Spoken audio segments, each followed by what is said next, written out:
On this episode, we ask, what will heaven be like? How do you solve a problem like Maria? And we got songs of praise in the house. Hey!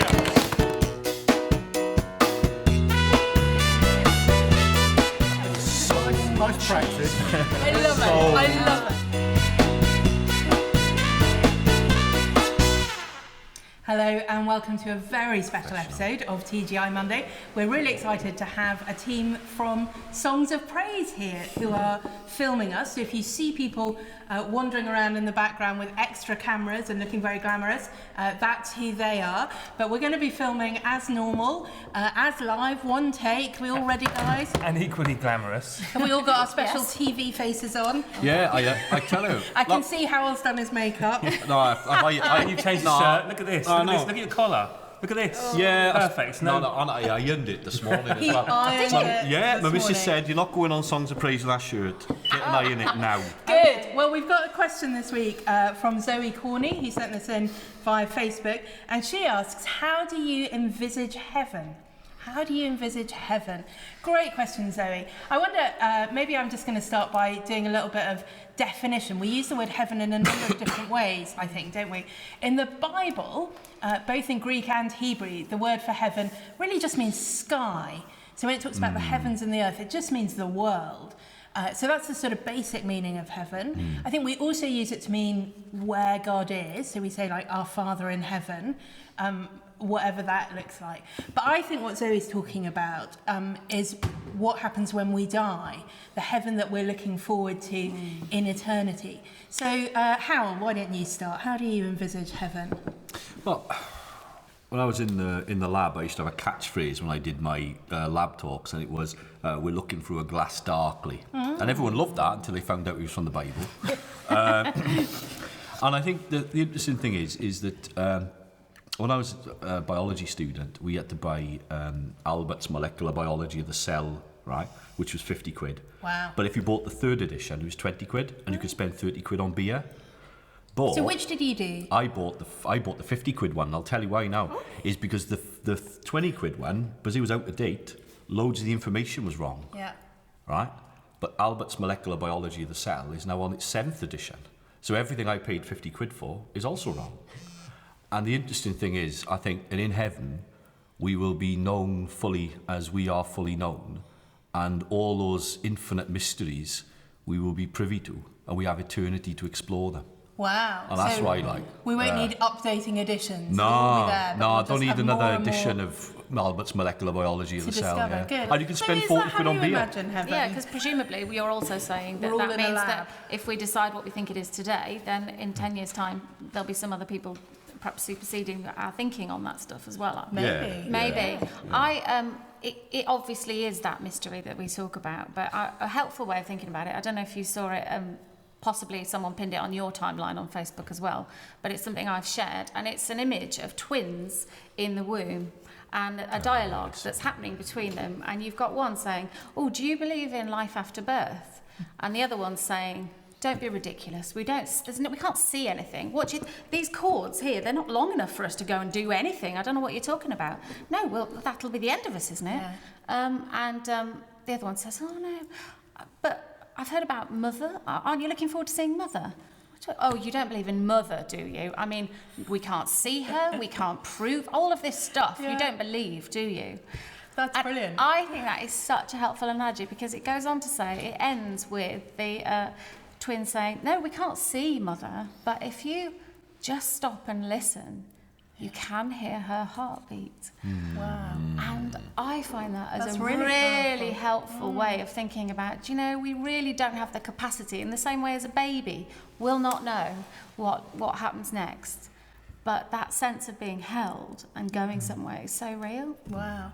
Glass Dan, darkly. what does the Bible tell us about heaven?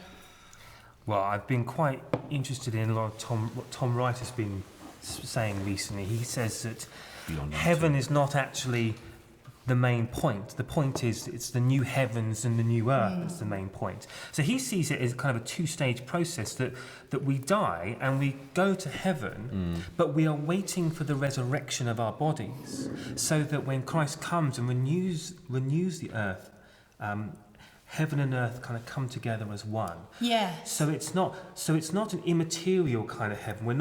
We don't disappear into a kind of a purple mist and universal consciousness. We actually will recognise each other with our bodies for eternity, and we'll still have our relationships.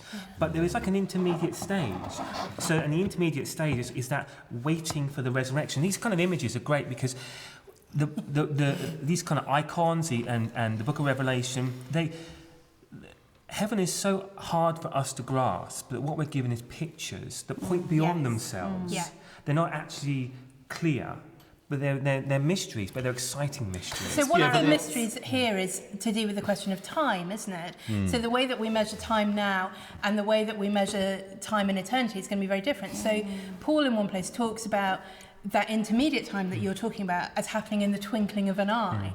So it's not necessarily that we'll be sitting there waiting consciously for the resurrection. It'll just sort of happen. There's a really interesting Celtic spirituality author, David Adam, who talks about it as being, talking about being back like the Garden of Eden, really, and probably quite basic agriculture, because as you're saying, it's new heavens, new earth, basic agriculture, but the whole of eternity to explore the planet. That sounds to me quite exciting. Exactly. I've always thought agricultural because, when we've beaten our swords into ploughshares and our spears into pruning hooks, well, we're going to be ploughing and pruning, aren't we? But the other weird thing, vegetarian though, about this, animals as the lion lays down with the lamb. But the Yes. other thing is with this, though, right, is heaven is like the Christmas party, right? Yeah, in work. You know when you're in work and they ask you where the Christmas party is? That's not right, my idea of heaven. No, think about it, all right? Have you been to the no, diet? you Don't worry haven't about been. We used to have some decent but when you're invited to the Christmas do, right, the first question you ask, and the image of heaven is of a party, is you ask, who else is going? Yes. And the problem is really with this now, right, is I'm very excited about me going to heaven and all the rest of it, but I might not be so excited about various other people being there and all.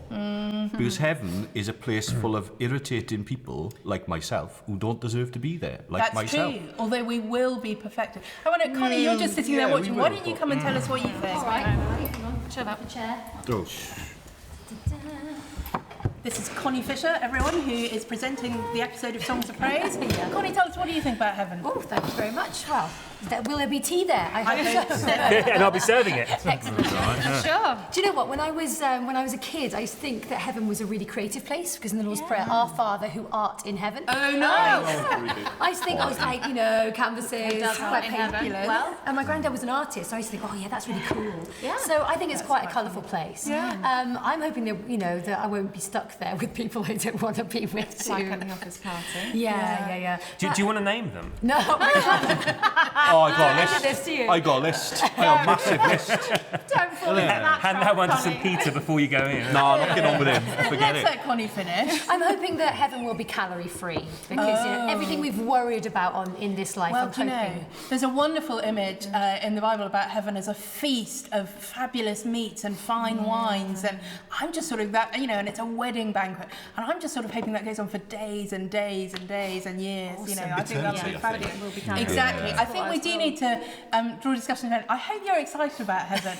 I hope some of the things we've talked about have made you think, yeah, that's where I really do want to spend the rest of time, not just with irritating people, but actually with the Lord Jesus and everybody who will be made perfect, and it will be wonderful and exciting. Do let us know if you have ideas about what you think heaven will be like, if there are things that you wish we talked about, you wonder if this will happen or that will happen, and we'll carry on that conversation in the comments.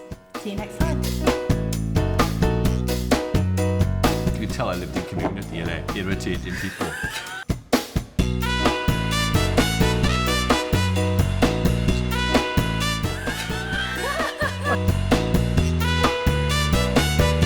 Don't put that in. Don't you dare put that in. If you want to get involved and join the conversation, follow us on Facebook, Twitter, and YouTube.